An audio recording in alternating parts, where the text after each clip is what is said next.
तारीख थी 24 दिसंबर 1999 में। नेपाल का त्रिभुवन एयरपोर्ट था, वहां से IC-814 भारत का एक विमान मतलब टेक ऑफ करता है अपने साथ में 176 यात्रियों को लेकर के। सब कुछ सही तरह से चल ही रहा होता है, लेकिन जैसे ही नेपाल की सीमा से भारत की सीमा में विमान एंट्री करता है, उसी बीच में कुछ सवारी जो आतंकी थी वो निकलकर कैबिन क्रू के पास पहुंचती हैं। पायलट के कैबिन में एंट्री करती हैं, हाथ में गन और ग्रेनेड लिए हुए होती हैं और पायलट से कहती हैं कि ये विमान हाईजैक हो चुका है, और जब ये हाईजैक हो चुका है तो इसे दिल्ली नहीं ले जाना है, इसे पाकिस्तान लेकर चलिए। ऐसे में हाईजैकर्स को बंदूक के सामने देख करके, मतलब हाईजैकर्स बंदूक के साथ यहां पर होते हैं और हाईजैक करते ही सबसे पहले एक हाथ में रिवॉल्वर और दूसरे हाथ में ग्रेनेड लेकर साफ साफ कहते हैं कि यह विमान अब दिल्ली नहीं जाएगा, इसे आप दूसरे देश में लेकर चलिए, लाहौर लेकर के चलिए। इस तरह से विमान का हाईजैक होना और विमान को हवा में से ही दिल्ली उतारे बिना लाहौर की तरफ मोड़ने का निर्णय होता है।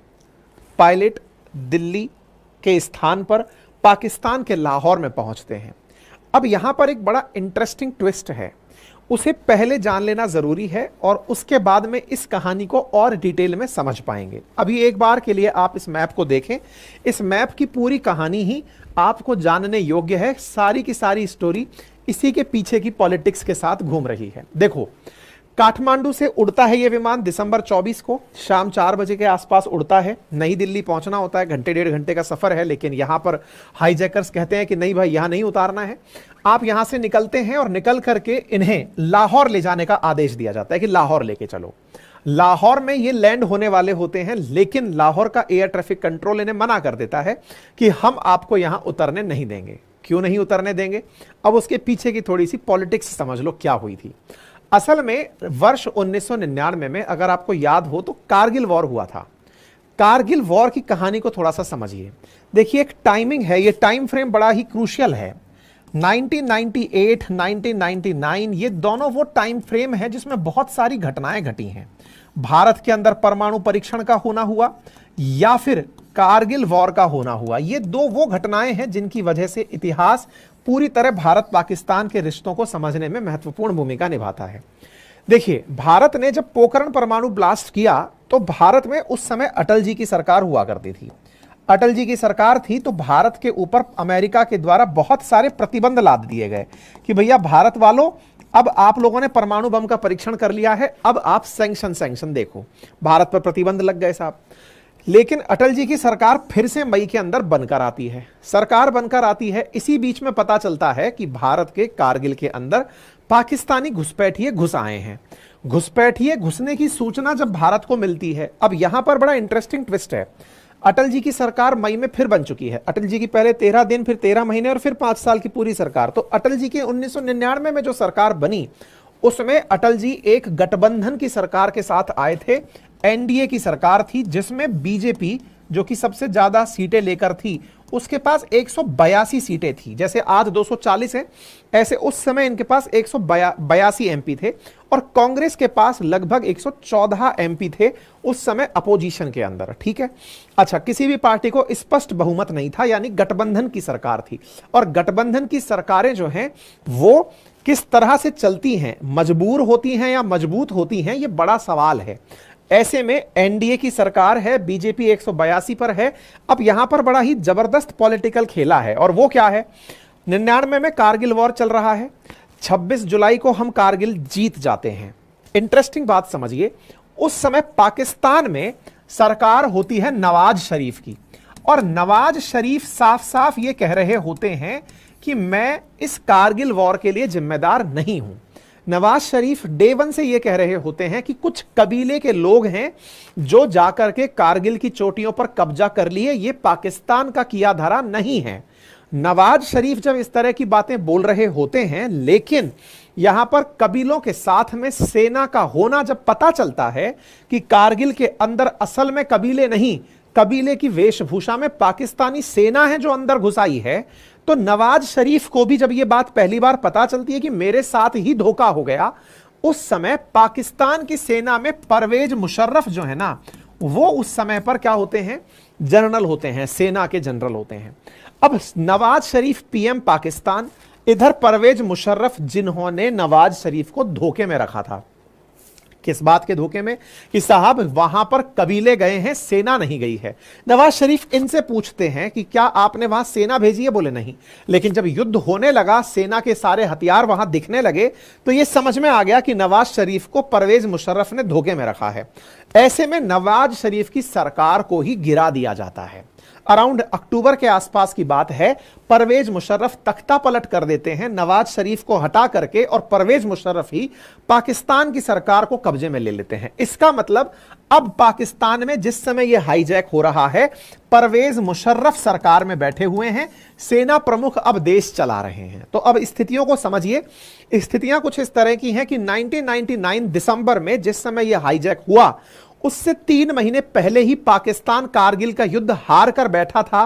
परवेज मुशर्रफ युद्ध हार कर बैठा था। भारत से कितना खिसियाया होगा, इसका अंदाजा आप स्वतः लगा सकते हैं। ऐसे में आतंकियों को लाहौर में जाता देख स्वाभाविक सी बात है कि वो इस घटना के पीछे है, वो इस तरह से इस घटना के पीछे है कि वो हार का बदला लेना चाहता है। जो हार उसने हाल ही में कारगिल में देखी है, उसका बदला लेना चाहता है, ये सर्वविदित है। लेकिन फिर भी अपनी इमेज को बचाने के लिए वो आतंकियों को अपने यहां शरण नहीं देना चाहता। इसलिए लाहौर से साफ मना कर दिया जाता है आतंकियों के जहाज को उतरने से, कि साहब हम नहीं उतरने देंगे, क्योंकि हम नहीं चाहते कि जबरदस्ती फिर से एक संघर्ष और शुरू हो जाए। मतलब इस पूरी घटना के पीछे पाकिस्तान की आईएसआई यानी खुफिया एजेंसी थी, लेकिन फिर भी वो इस पूरी घटना में अपने आप को चुप बिठा करके कि हम फ्रंट फुट पर नहीं आना चाहते। आतंकियों का मामला है, वो आतंकी जो पाकिस्तान के हैं, लेकिन पाकिस्तान की सरकार का इससे कोई लेना देना नहीं है, सेना का कोई लेना देना नहीं है। पाकिस्तान में तीन हेड हैं, मतलब 3 पावर संस्थाएं हैं, पाकिस्तान की सरकार, पाकिस्तान की सेना और पाकिस्तान के आतंकी। जैसे भारत में होता है ना न्यायपालिका, कार्यपालिका, व्यवस्थापिका, ऐसे इनके यहां पर पाकिस्तान की सरकार, पाकिस्तान की सेना, पाकिस्तान के आतंकी। पाकिस्तान की सरकार को तो पलटा दिया गया क्योंकि नवाज शरीफ हट गए, परवेज मुशर्रफ सत्ता में है क्योंकि सेना प्रमुख हैं। आतंकियों ने अपनी तरफ से काम किया है तो बोले हम उसके जिम्मेदार नहीं होते साहब। यानी पाकिस्तान 3 तरह से चल रहा था, आज भी वैसे ही चलता है। आने दीजिए, आगे चलते हैं साहब। लाहौर में उतरने नहीं दिया गया। अब फ्यूल खत्म होने लगा। अच्छा, उस समय की जो फ्लाइट्स हुआ करती थी, जो डोमेस्टिक या अंतरराष्ट्रीय छोटी दूरी की फ्लाइट होती थी, इनमें इतना ही फ्यूल एक बार में भरा जा सकता था कि ये 4 घंटे ही उड़ सकती हैं। ऐसे में यहां से उड़ी फ्लाइट जो नई दिल्ली पहुंचने वाली थी, 4 बजे उड़ी हुई फ्लाइट थी जिसे अमृतसर पहुंचना था। अब सॉरी, देखिए लाहौर पहुंच गई। लाहौर उतरने के लिए जब इसने कहा तो मना कर दिया। अब देखो, इसको उतरने के लिए जब मना कर दिया तो ये फ्लाइट घूमकर वापस अमृतसर आई। तो लाहौर उतरने नहीं दिया गया तो अमृतसर घूमकर आई। अमृतसर इस जगह पर क्यों उतारा गया? क्योंकि कहीं ना कहीं से तो फ्यूल भरवाना है। अब फ्यूल भरवाना है, अमृतसर में फ्लाइट को उतारा गया। पहली बार लाहौर गई तो उतरने नहीं दिया, घूमकर वापस अमृतसर आई और यहां पर फ्लाइट लैंड हो जाती है। अमृतसर भारत के पंजाब का शहर, ठीक है, वहां पर फ्लाइट उतरती है। फ्लाइट कितने बजे उतरती है? 7 बजे उतरती है। 3 घंटे ऑलरेडी हवा में रह ली है, 4 घंटे ही अधिकतम चल सकती है। 4 घंटे बाद वो हवा में ही उसका फ्यूल खत्म हो जाएगा, फिर वो क्रैश हो जाएगी। ऐसे में अब 3 घंटे चल चुकी है। यहां पर विमान का पायलट बोलता है कि भैया इसकी रिफ्यूलिंग करा लो अगर इसको आगे लेकर चलना है। आतंकी कहां ले जाना चाहते थे? आतंकी इसे कंधार ले जाना चाहते थे। क्यों ले जाना चाहते थे? क्योंकि वहां तालिबान का शासन था। तालिबान ऑलरेडी दुनिया भर की नजर में आतंकी थे। आतंकी भाई भाई इस तरह से बोले अपन वहां उतरकर चलेंगे। अब क्या होता है, अब ध्यान से देखो। अमृतसर यहां पर 7 बजे ये फ्लाइट उतरती है। जैसे ही ये फ्लाइट उतरती है, इसके अंदर आतंकी अनाउंस करवाते भैया हमें तेल चाहिए, रिफ्यूलिंग कर दो। लेकिन डर यह रहता है कि अगर यहां पर फ्लाइट उतर गई तो यहां से सेना और पुलिस वाले आकर के आतंकियों के ऊपर फायरिंग कर देंगे और फायरिंग करके इस विमान को उड़ने ही नहीं देंगे। ऐसे में आतंकी इस फ्लाइट को बंद नहीं करते, चालू रखते हैं। लगभग 50 मिनट तक अमृतसर एयरपोर्ट पर यह विमान खड़ा रहता है। जितना फ्यूल था वो भी जलता रहता है, क्योंकि फ्यूल तो इतना ही है कि वो 4 घंटे अधिकतम चलेगा। इधर की तरफ 50 मिनट का समय निकलता है। यहीं पर एक तगड़ा काम होता है, और वो क्या है? भारत की सरकार को लगभग 5 बजे के आसपास ही पता चल चुका होता है कि हमारा विमान हाईजैक हो चुका है। हाईजैक हो चुका है। अमृतसर पहुंचते पहुंचते भारत के अंदर जो खुफिया एजेंसी हैं उनके प्रमुखों को, गृह मंत्रालय को, इन सबको आइडिया हो गया कि अमृतसर में हमारा विमान अटक गया है। अब मजबूरी देखिए, दिक्कत यह हो रही है कि यहां अब हां पंजाब के बारे में भी सुन लो। देखो इंडिया में सरकार किसकी चल रही है, तो इंडिया में सरकार चल रही है एनडीए की, जिसमें बीजेपी बहुमत में है। लेकिन बहुमत में है, किसी भी प्रकार से यह टैग नहीं होना चाहते कि हमने आतंकियों के कारण आम जनता को मार दिया। आम जनता को मारने का कोई भी रिस्क नहीं लेना चाह रहा है। दूसरी तरफ चलिए, अमृतसर के अंदर प्रकाश सिंह बादल की सरकार है, अकाली दल, जो कि एनडीए का सहयोगी संगठन है। अब बादल सरकार जब तक परमिशन अपनी पुलिस को ना दे, वहां के जो डीजीपी हैं उनको परमिशन ना दे, वो यहां पर जाकर इस पे हमला नहीं कर सकते। मतलब 50 मिनट तक विमान खड़ा रहा अमृतसर पर और फैसला लेने में सरकारें डरती रही, केंद्र सरकार और पंजाब सरकार, क्योंकि अगर गलती से किसी आम जन को मार दिया गया जब बचाते हुए रेस्क्यू ऑपरेशन में, तो देश में इतना विरोध होगा कि सरकार गिर जाएगी। गठबंधन की सरकारों में कौन सा सहयोगी किस बात पर नाराज हो जाएगा नहीं पता, और सरकार गिर जाएगी। सरकार बचाने की जो कवायद थी ये यहां पर देखी जा रही थी। बार बार ये चीज यहां पर भी दिखाई गई है कि सरकार उस समय मजबूर ज्यादा दिखाई दे रही थी, मजबूत नहीं दिखाई दे रही थी। हालांकि वही सरकार जो कारगिल जीत चुकी थी, वही सरकार अब इस समय आतंकियों के सामने अपनों को बचाने के लिए उसमें थी कि यार कोई मर ना जाए। ऐसे में यहां पर खड़ा रहा लगभग 50 मिनट विमान यहां से टेक ऑफ करता है बिना तेल भराए। तेल भराने आया था, लेकिन तेल क्यों नहीं भरा पाया, क्योंकि जो तेल भरने वाला ट्रक गया था उस ट्रक से डर यह लगा कि इसके पीछे सेना है और वो जैसे ही यहां पर आएगी और वो गोलीबारी कर देगी। विमान बिना एटीसी की परमिशन लिए ही यहां से उड़ा दिया जाता है और यहां से विमान को उड़ाकर फिर से पाकिस्तान ले जाया जाता है। अब पाकिस्तान ने अब तक परमिशन नहीं दी थी, लेकिन पाकिस्तान को मजबूरी में अब परमिशन देनी पड़ी, क्योंकि पायलट लाहौर के एटीसी एयर ट्रैफिक कंट्रोल को बोलता है कि अगर आपने मुझे उतरने नहीं दिया तो मैं क्रैश लैंडिंग करा दूंगा। क्रैश लैंडिंग का मतलब बच जाएंगे तो ठीक है, अदरवाइज तो मरना तय है। मतलब उस तरह से विमान को उतारा जाएगा कि अब कुछ ऑप्शंस नहीं बचे हैं। 1-2 मिनट उड़ने भर का तेल बचा है, उतारने देते हो तो ठीक है। हालांकि पाकिस्तान ने उस समय भी रनवे की लाइट बुझा दी, लेकिन पायलट की सूझबूझ से फ्लाइट को उतारा जाता है और उतार करके लाहौर में जैसे उतारा जाता है, पाकिस्तान उसको रिफ्यूल कर देता है, तेल भर देता है और कहता है कि आप यहां नहीं रुक सकते। क्यों? क्योंकि ऑलरेडी दुनिया भर में उसकी इंसल्ट हो रखी है। किस बात पर इंसल्ट हो रखी है कि तुम कारगिल में यह कहकर के कि कबीले वाले गए हैं, अपनी सेना को भेज दिए, अब फिर से तुम हाईलाइट हो जाओगे कि आईएसआई ने कंधार ये हाईजैक करवाया है।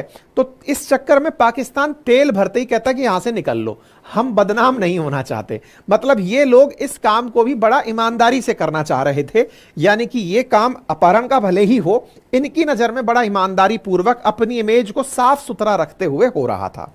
कोई बात नहीं साहब, यहां से तेल भरवाता है। अब तेल भरवाकर यह विमान पहुंचता है कंधार, लाहौर से कंधार। लाहौर से कंधार की तरफ जब पहुंचता है तो साहब यहां पर अफगानिस्तान के कंधार में एयरपोर्ट पर जो लाइट्स होती हैं, जहां से रनवे दिखाई देता है, कंधार इतना लीस्ट डेवलप्ड एयरपोर्ट था कि वहां पर एयरपोर्ट की एयर स्ट्रिप तक दिखाई नहीं दे रही थी। तो बोले अब क्या करें, बोले यहां तो लाइट ही नहीं है, अब उतारे कहां। अगेन मजबूरी क्या है, 4 घंटे के अंदर अंदर उतारना है, अदरवाइज फिर से हालात खराब हो जाएंगे। तो ऐसे में अफगानिस्तान अगर जाते हैं तो वहां तो एयरपोर्ट पर लाइट ही नहीं है, उतारेंगे कैसे। ऐसे में फिर दूसरा ऑप्शन दिखाई देता है, बोले चलो दुबई चलते हैं। दुबई के लिए फ्लाइट को मोड़ दिया जाता है। 8 बजे ये फ्लाइट निकलती है और ये दुबई पहुंचती है 1:32 पर। आपको यहां 5.5 घंटे का अंतराल दिख रहा होगा। असल में दुबई का टाइमिंग यहां के टाइमिंग से 1-1.5 घंटे का आगे चलता है, ठीक है। ऐसे में दुबई के टाइमिंग के अनुसार यहां पर फ्लाइट पहुंचती है। यहां एक वायुसेना के अड्डे पर फ्लाइट को उतारा जाता है।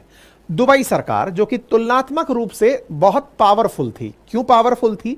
क्योंकि दुबई ने उतरने तो दिया, लेकिन अमेरिका और दुबई के बीच यानी कि यूएई के बीच में बहुत अच्छी सूझबूझ हुआ करती थी। भाई पैसे वाला देश था ये, यहां का शेख अमेरिका से पूछ के ही सब करता था। ऐसे में जब ये यहां उतरते हैं और यहां पर फिर तेल मांगते हैं आतंकी कि हमें तेल दे दो, तो यहां पर यूएई के साथ भारत सरकार निरंतर इनके संपर्क में थी और इनसे कह रही थी कि सर आप उनको अगर तेल देते हैं तो तेल के, अच्छा देखो उस समय पर भारत के जो अंतर्राष्ट्रीय संबंध जैसे आज आप देखते हो ऐसे नहीं हुआ करते थे। भारत उस समय स्ट्रगलिंग इकोनॉमी था, लगातार इतने सारे युद्ध देख चुका था, अंतर्राष्ट्रीय स्तर पर हमारा कोई बहुत बड़ा सिक्का नहीं चलता था, भारत की अर्थव्यवस्था भी बड़ी लाचार प्रकार की थी। आज आप दुनिया में टॉप 3 टॉप 5 में बैठे हुए हैं, उस समय पर स्थितियां बड़ी खराब तरह की रहा करती थी।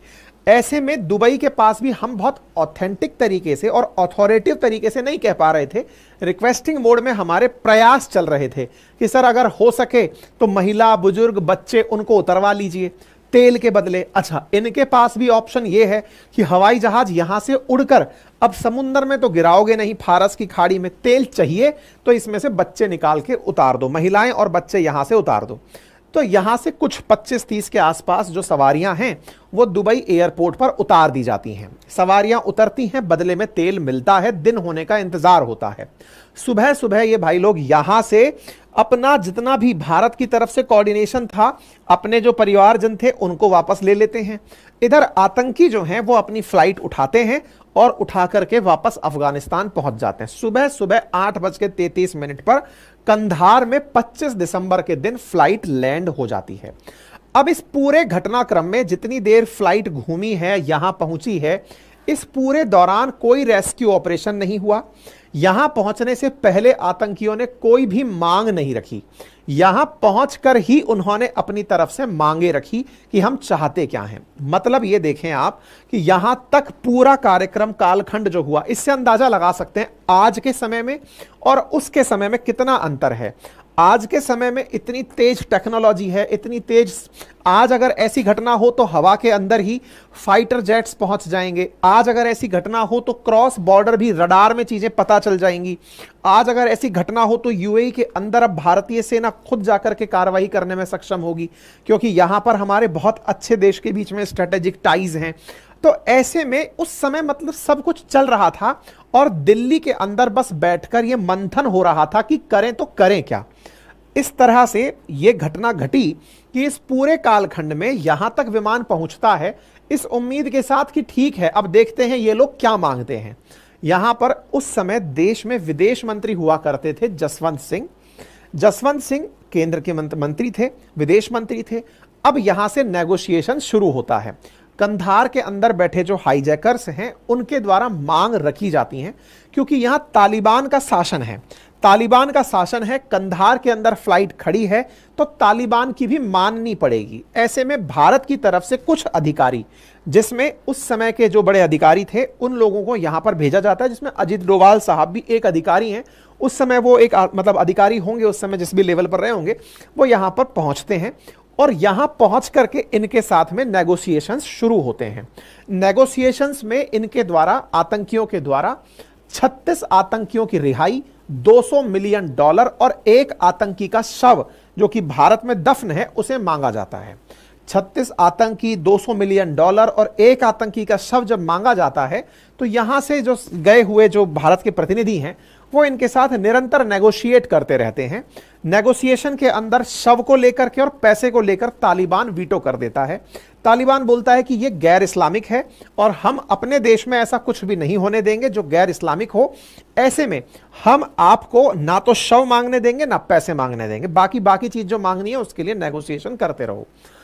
इधर 36 वर्सेस भारत के सारे की सारे जो नागरिक हैं उनके लिए नेगोशिएशन शुरू होते हैं कि इतने आतंकी छोड़ोगे तब हम आपके लोगों को छोड़ेंगे। काफी दिन तक ये नेगोशिएशन चलते हैं, लगभग 6-7 दिन तक की ये घटनाक्रम चलती है। आखिरी दिन जाकर के तालिबान, भारत के सभी प्रयास, उसके बाद इस सभी संयुक्त प्रयासों का परिणाम यह निकलता है कि भारत सरकार 3 आतंकियों के बदले अपने लोगों को छुड़ाने में कामयाब होती है।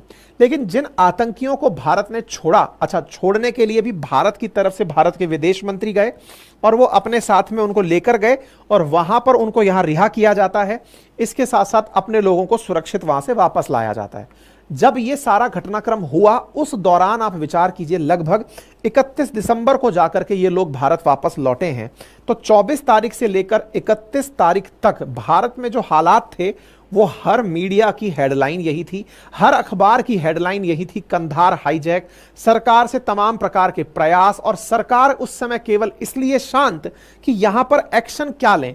अगर हम डायरेक्ट सैन्य कार्रवाई कर दें, मतलब भारत की खुफिया एजेंसी के लोग इस तरह से भी तैयार थे कि हम यहां पर डायरेक्ट कार्रवाई कर दें, लेकिन सबसे बड़ा डर यह कि अगर लोग मर गए तो भारत में कितने सवाल पूछे जाएंगे। ये वस्तु स्थिति इस वेब सीरीज में दिखाई गई है। अच्छा, अब यहां पर बवाल किस बात को लेकर हो रहा है, यह सारा घटनाक्रम मैंने आप लोगों को बता दिया। यहां पर 36 आतंकियों की रिहाई, साथ में सज्जाद अफगानी का शव और 200 मिलियन अमेरिकी डॉलर मांगे गए थे। यह मैंने आप लोगों को यहां पर बता दिया। अब बवाल किस बात पर है उसको समझते हैं। देखिए, ये 3 आतंकी छुड़वाए गए थे, मसूद अजहर, मुश्ताक जरगर और उमर शेख। ठीक है, अब इसमें कहानी क्या है कि जो व्यक्ति यहां से विमानों को ले जा, मतलब जो आतंकी यहां से विमान को अपहरण करके ले जा रहे थे, उन्होंने अपने जो कोड नेम थे ना, वो हिंदू कोड नेम रखे हुए थे। हिंदू कोड नेम में एक था चीफ, एक था डॉक्टर, एक था बर्गर, एक का नाम था भोला और एक का नाम था शंकर। यानी कि उन्हें कोई पहचान ना पाए, सबने मंकी कैप लगाई हुई थी, और एक दूसरे से जब वो बातें कर रहे थे तो वो बातें कोड नेम के साथ कर रहे थे, कोई भी किसी का ओरिजिनल नाम नहीं ले रहा था। अगर आप इन नामों पर गौर करें तो शंकर भगवान का नाम होता है, भोला भी भगवान शिव का नाम होता है। तो भगवानों के नाम ये आतंकी यूज कर रहे थे। हाईजैकर्स के असली नाम क्या थे? इब्राहिम अतहर, सनी अहमद काजी, शाहिद अख्तर सैयद, मिस्त्री जहूर इब्राहिम और सैयद शकीर। बोले ये असली आतंकी थे। फिलहाल के लिए चर्चा इस बात पर है कि उस समय जो लिया गया फैसला था वो सही था अथवा गलत था। सही और गलत की इस लाइन में आज भी जब जब चर्चा इस बात की होगी कि 3 आतंकियों को छोड़ा गया, उनके बदले हमने अपने लोग बुलाए, लेकिन वो आतंकी हमें कितने महंगे पड़े, क्योंकि जिस आतंकी मसूद अजहर को छोड़ा उसी ने जाकर के बाद में भारत में संसद पर हमला किया हो या पुलवामा पर हमला किया हो, वो सारे हमले उस व्यक्ति की वजह से हुए। ऐसे में जब जब उस आतंकी के हमले होते हैं, कंधार हाईजैक फिर से याद आता है और सरकार का वो फैसला फिर से रिकॉल किया जाता है जो फैसला सरकार ने उस समय पर किया था। सरकार के उन फैसलों को आज फिर से यदि याद किया जाए तो यही याद किया जाता है कि उस समय अटल जी सरकार में थे, और अटल जी के साथ में सरकार में जो सहायक दल थे उसमें शिवसेना, शिरोमणि अकाली दल, लोक जनशक्ति पार्टी, समता पार्टी, बीजू जनता दल, डीएमके, जनता दल यानी जेडीयू, और ममता बनर्जी वाली जो तृणमूल कांग्रेस है, ये सारे की सारी उस समय सरकार के सहयोगी गठबंधन घटक दल हुआ करते थे जिस समय यह घटना हुई थी। ऐसे में जो आज अपोजिशन में बैठे हुए हैं, जैसे कि शिवसेना जो उद्धव ठाकरे गुट है, मतलब ये जो तृणमूल कांग्रेस है, या फिर शिरोमणि अकाली दल है, ये आज अपोजिशन में हैं, लेकिन उस समय ये सत्ता पक्ष के साथ थे। और उस समय के जो गठबंधन सरकार थी जिसमें बीजेपी मेजॉरिटी नंबर के साथ नहीं थी, वो यहां पर सबसे ज्यादा सीट लेकर 182 सीट के साथ सरकार में प्रधानमंत्री पद पाई थी। ऐसे में गठबंधन की सरकार मजबूर ज्यादा दिखाई दी, मजबूत कम दिखाई दी। उन्होंने आतंकियों को रिहा किया, यही सबसे बड़ा सवाल बना। ठीक।